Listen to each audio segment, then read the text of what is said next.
तर थेट जातोय आपण आळंदीमध्ये। मुख्यमंत्री देवेंद्र फडणवीस आळंदीतून बोलतायत। स्वीकारलेला आहे म्हणून मला असं वाटतं की अशा प्रकारचा विवाद हा योग्य नाहीये। आपण तुम्ही जर तोच GR बघितला असेल तर त्यात सांगितलंय कुठल्याही प्रकारची शाळा असो मराठी अनिवार्यच असेल, ते मराठीला पर्याय नाहीये, हिंदीला मात्र पर्याय दिलेले आहेत। कुठलीही भारतीय भाषा ज्याला जी शिकायची ती शिकता येईल। राज ठाकरेंनी पत्रकार परिषद घेतली, थोडं कन्फ्युजन दिसतंय मग या निर्णयामुळे।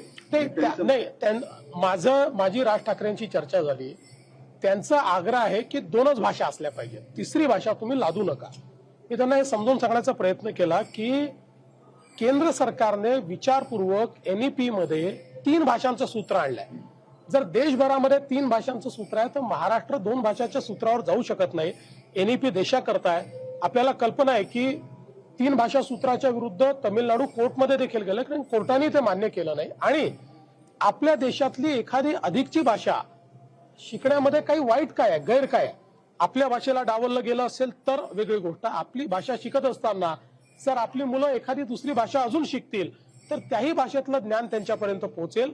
त्यामुळे जो काही सन्माननीय श्री राज ठाकरेंचा आग्रह आहे की दोनच भाषा ठेवा, मला असं वाटतं की केंद्र सरकारने NEPच्या माध्यमातून 3 भाषेचं सूत्र, आणि हे काही NEP केवळ केंद्र सरकारने तयार केली नाही, देशभरातल्या एक्सपर्ट्सनी बसून NEP तयार केली। ती करत असताना कॉग्निटिव्ह पॉवर माइंडची किंवा मुलांचं मस्तिष्क कसं डेव्हलप होतं, त्याच्यामध्ये त्याची सायकोलॉजी काय, अशा सायंटिफिक गोष्टीचा विचार केल्यानंतर मग हे धोरण या ठिकाणी तयार झालेलं आहे।